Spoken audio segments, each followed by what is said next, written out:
Hey, how's it going, everyone? Bass here. So it is that time of the week. It is time to go over the PFF grades for the Week 11 loss to the Minnesota Vikings, 34-31. And in this series, we go over the winners or the high grades, and then also the losers or the low grades on both offense and defense for the Green Bay Packers in the respective game. So if this is something that interests you, definitely go down and click that subscribe button if you haven't already, and also leave a like down below. It tells me you like this type of thing, and I will keep on doing it every single week. And without further ado, I don't want to waste any more of your guys' time, so let's bring up the screen here, and we're going to start with the offensive winners. And in this week, the highest graded offensive player for the Green Bay Packers was none other than Davante Adams, so we can return to our regular programming of Davante Adams being such a high-graded player this year. He had an 89.1 overall grade, which included a 87.4 receiving grade. Davante Adams had 7 receptions on 9 targets for 115 yards and 2 touchdowns, and he's still the NFL's number 1 graded wide receiver via PFF by a whole 2 points to the next best person. Still hoping in the back of my mind that somehow the Packers can retain Davante Adams. It's going to be very difficult because we know he wants number 1 wide receiver money, and that is around $30 million per year, which is just crazy. I know Davante Adams is the best receiver in the NFL, and he does deserve that. But with the way the Packers cap looks, who knows? We don't know what's going to happen there, and Rodgers and all that, so we'll see. Second on this list is someone who may surprise you, and that is Equanimetus St. He had a very solid game filling in for Allen Lazard, who was out this week with injury, and he was the second highest graded offensive player this week with an 83.7 overall grade, which included a 78.4 receiving grade and an 83.7 run block grade. So he filled in for Allen Lazard and blocked like Allen Lazard with that 83.7 run block grade. It was his highest graded game of St. Brown's career.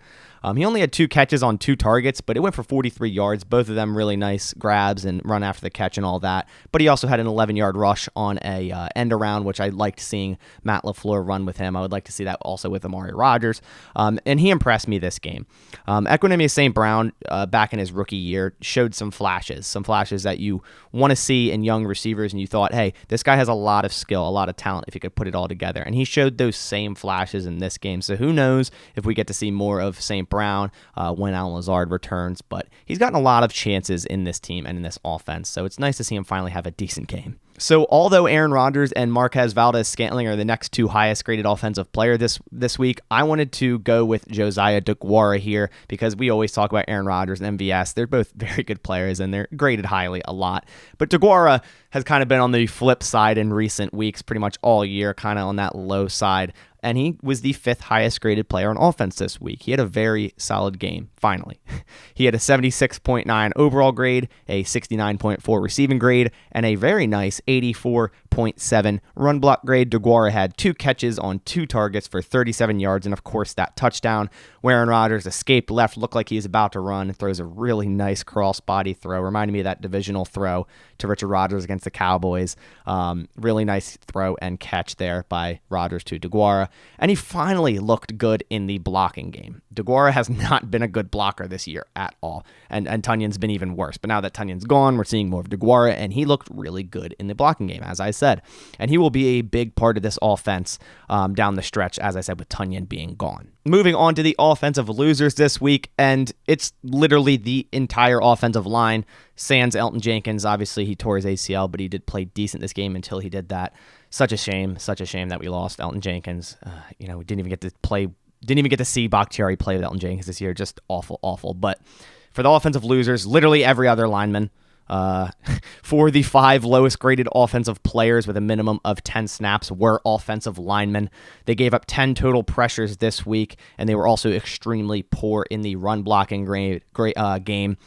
Billy Turner was the lowest graded lineman with a 53.3 overall grade, 62.7 pass block grade, 51.3 run block grade. He also gave up 2 pressures.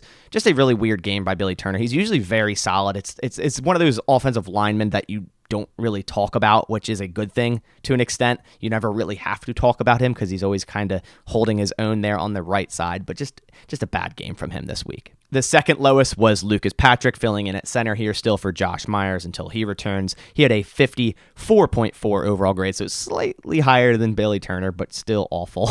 A 51.7 pass block grade and a 54.2 run block grade. He also gave up 3 pressures, so 1 more than Billy Turner. And then the 4th lowest graded player on offense, Cobb was the 3rd lowest graded player, but we're going with all linemen here just because they played so awful, was Rayce Newman. He had a 56.0 overall grade. He did have a nice pass block grade, an 81.2 pass block grade. He's been okay pass blocking. Definitely gives up a lot of pressures this year. And then he also had a 52.3 run block grade, and he also gave up, like I said, pressures. He gave up 2 this game. And the 5th lowest graded player on offense this week was Jon Runyan Jr. He had a 61.2 overall grade, so not absolutely terrible, but not great. A 70.7 pass block grade and a 55.1 run block grade, and he also gave up 1 pressure. And this offensive line is going to really have to step it up now that Elgton Jenkins is gone. He was kind of their Swiss Army knife. He filled in wherever he needed to, mainly at left tackle this year. Well, I think just at left tackle this year. But he did a wonderful job at it, and it's, as I said before, just such a shame that he's out for the remainder of the year and probably about half or more of next year. Just really sucks to see.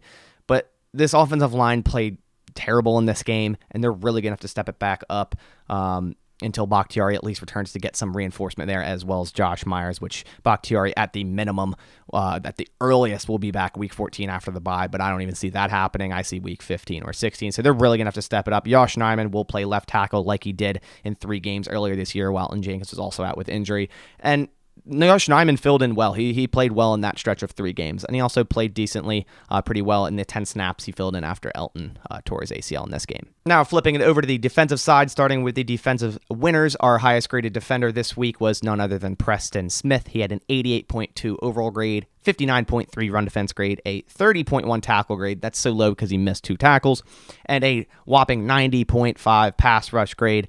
Preston Smith had 6 total pressures, 2 sacks, and 4 stops. Just 2 really good back-to-back games, a lot of pressures, and he definitely stepped up in Rashawn Gary's absence. Preston Smith has been very impressive this year. He had a underwhelming 2020 campaign, so it's nice to see him really stepping up this year in Zadarius Smith's absence. And speaking of Zadarius, I just can't wait until we get to see Preston, Gary, and Zadarius.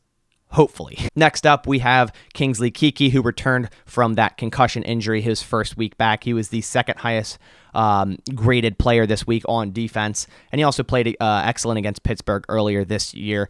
Keke had an 84.7 overall grade, a 67.4 run defense grade, and a 71.0 tackle grade, and then also a very nice pass rush grade, just like Preston Smith, with a 90.8 pass rush grade. He had 3 pressures and 1 stop, and this front 7 always looks so disruptive when Kingsley Keke's playing well. And I think it's because we all know Kenny Clark's a beast. He just throws centers into the backfield on a consistent basis. It's just insane to see. He gets double teamed a lot, and the edge rushers always create pressure, so sometimes they get double teamed, Rashawn Gary and whatnot.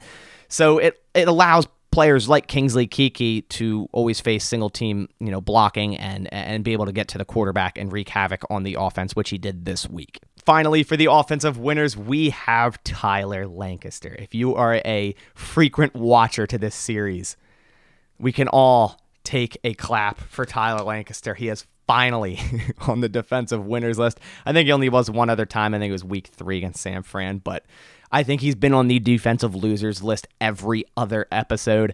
If you've watched, you can go quote me on that. I would assume it's pretty close to that. But he was the 3rd highest graded defender this week with a 76.9 overall grade, 72.4 run defense grade, 71.6 tackle grade, and a 65.2 pass rush grade. He had 1 pressure, 3 tackles, and 2 stops. And like I said, his first good game since week 3 against San Francisco. Overall, the defensive line just played great this game. And before moving on to the defensive losers, I want to give an honorable shout out to Tipa Nalii. He filled in well, called up from the practice squad, obviously with Whitney Merciless going down with a torn bicep and Rashawn Gary being out this game. They had to bring a guy up to fill in for backup edge rusher. He actually played really well. He was the 4th highest graded player this week on defense with a 76.7. So as for the defensive losers, just like the offensive losers, we can kind of target an entire position group. And for the defense, that group is the defensive backs. First up being Kevin King. Back way down to a low grade after 2 really good weeks, 3 previous weeks from him, obviously with the stretch where he was injured, but his 3 last games before this were really good. But way back down to a low grade. This week, he had a 29.3 overall grade, 75.4 tackle grade, and a 28.4 coverage grade. It was his worst game by far this year. He allowed 4 catches on 5 targets for 77 yards and 1 touchdown, and a quarterback rating of 158.3, which is perfect. And I'm praying this is a one-off bad game by Kevin King, because I was giving him so much praise last week for the consistent play. Last week, the week before that, and then his previous game before he got injured just was playing really well. So just hoping he can come back to that form. Eric Stokes was the second lowest graded defender this week with a 32.6 overall grade, 50.3 run defense grade, 44.2 tackle grade, and a 30.1 coverage grade. Also, his lowest graded game of the year, and also, I guess, his career since it's his rookie year. He allowed 5 catches on 7 targets for 102 yards, 1 touchdown, and a quarterback rating of 153.3. And with the thing with Eric Stokes is it seems like his ball awareness keeps seemingly hurting him heavily. He needs to work on tracking the ball and getting his head around. It seems to keep burning him on deep balls over and over again, so he really needs to work on that. And then finally, the third lowest graded player on defense this week was Henry Black. He had a 43.0 overall grade, 60.0 run defense grade, and a 71.6 tackle grade, and a 50.7 coverage grade. He allowed 2 catches on 2 targets for 16 yards and 1 touchdown, and a quarterback rating of 139.6. All 3 of these defensive backs allowed a touchdown, so just not a good look at all, and just not a good day at all for the defensive backs. Rasul Douglas did play a little bit better than these guys, right around middle of the pack for PFF grades, but overall defensive backs this week just not good. And this just was a disappointing loss. The defense didn't play well. The offense didn't play well in the beginning. And then finally Aaron Rodgers started to turn it up there late in the first half, and then of course in the second half. Special teams is still abysmal. Bojorquez is the only good player on this special teams as of right now. Mason Crosby missed another field goal. So if you take his missed field goals and you equate them to had he made them, you're looking at a tie game at the end there, maybe going into overtime, but those are all what-if situations. But at the end of the day, Mason Crosby needs to make these kicks.